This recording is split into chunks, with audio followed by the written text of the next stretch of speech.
धर्म प्रेमी बंधुओं, श्री सीताराम जी।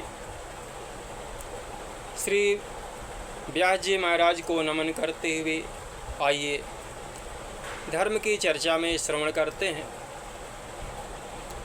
श्री व्यास जी महाराज ने चारों वेदों का भाष्य किया, 17 पुराणों की रचना की।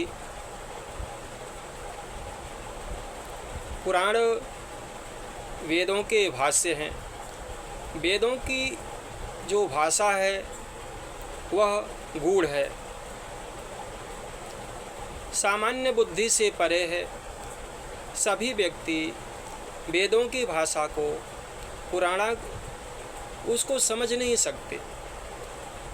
हमारे अंदर इतना ज्ञान नहीं है, अधिकार नहीं है कि हम उनकी भाषा को, उनके गूढ़ तत्वों को समझ सकें। यह हमारी बुद्धि से परे है। कोई ज्ञानी पुरुष ही वेद की भाषा को समझ पाते हैं। तो व्यास जी ने वेदों की का भाष्य किया, पुराणों की रचना की, सरलता प्रदान की। 17 पुराणों की रचना करने के बाद भी व्यास जी का मन अशांत है। व्यास जी के मन में कुछ कमी महसूस हो रही है। व्यास जी परम ज्ञानी हैं। व्यास जी 24 अवतारों में नारायण भगवान के अवतार हैं। व्यास जी सोचते हैं कि कहाँ कमी रह गई है, कहाँ हमारी भूल हो गई है। क्योंकि जो महापुरुष होते हैं, जो ज्ञानी पुरुष होते हैं, जो संत महात्मा होते हैं, वह अपनी भूल को अपने अंदर देखते हैं, अपने अंदर खोजते हैं, अपनी अशांति का कारण अपने अंदर खोजते हैं। व्यास जी महाराज 17 पुराणों की रचना करने के बाद भी अशांत है। उनके मन को शांति नहीं मिल रही है। सांसारिक प्राणी अपनी भूलों को नहीं देखता, उसे अपनी भूलें तो याद ही नहीं रहती और अपनी भूलों की तरफ वह ध्यान ही नहीं करता। वह तो दूसरों की गलतियों को निकालने का भरसक प्रयास करता रहता है। अपनी भूलों पर सांसारिक प्राणी के ध्यान नहीं जाता।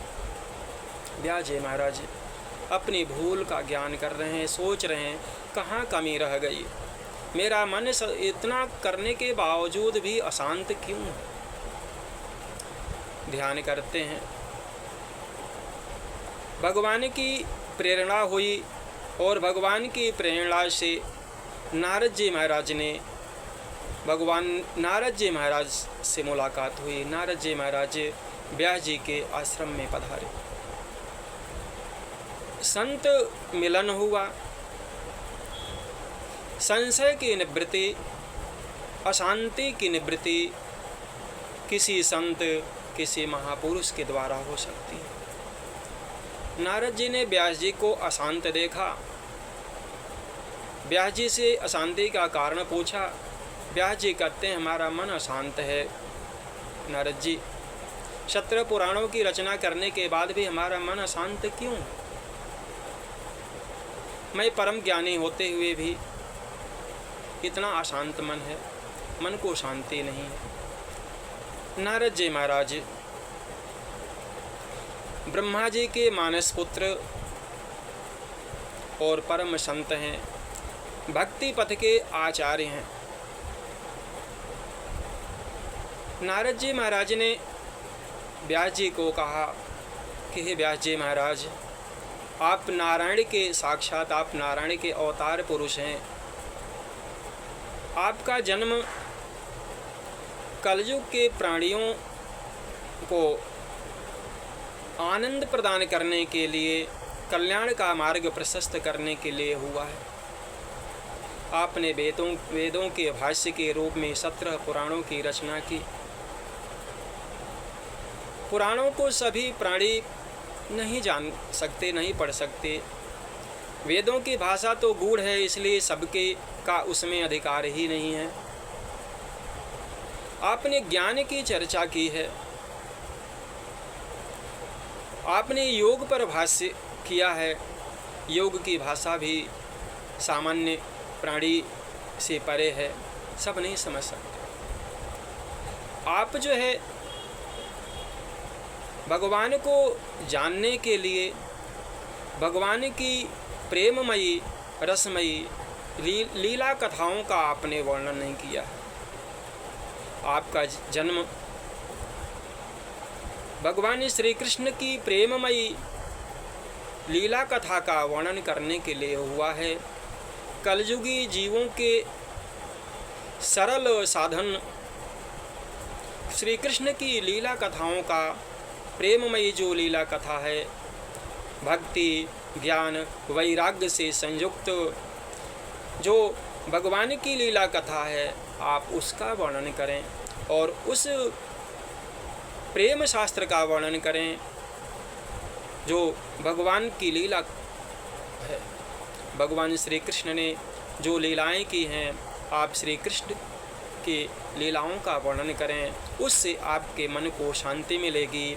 आपका जो जन्म हुआ है वह भगवान श्री कृष्ण की लीला कथाओं का वर्णन अभी तक नहीं हुआ है, वही अवशेष है। आप उस लीला कथा का वर्णन करें जो भागवत शास्त्र है, प्रेम शास्त्र है, जिसको प्रेम शास्त्र बोलते हैं। भागवत भगवान का साक्षात भगवान श्री कृष्ण का वांग्मय स्वरूप है। भगवान श्री कृष्ण भागवत शास्त्र में वसते हैं। भागवत कोई पुस्तक नहीं, भागवत एक भगवान की वांग्मयी स्वरूप भागवत है। इसलिए भागवत को नमन करते हुए, श्री व्यास जी महाराज को नमन करते हुए आज की अपनी वाणी को उनके चरणों में समर्पित करते हुए सभी का प्रभु कल्याण करें, सभी का मंगलमय करें, सभी का जीवन समृद्धिमय करें। इसी प्रकार से आगे चर्चा जारी रहेगी अध्यात्म की। इन्हीं शब्दों के साथ अपने वाणी को प्रभु के चरणों में समर्पित, प्रभु को नमन, सभी को नमन। जय श्री सीताराम जी, जय श्री राधे कृष्ण।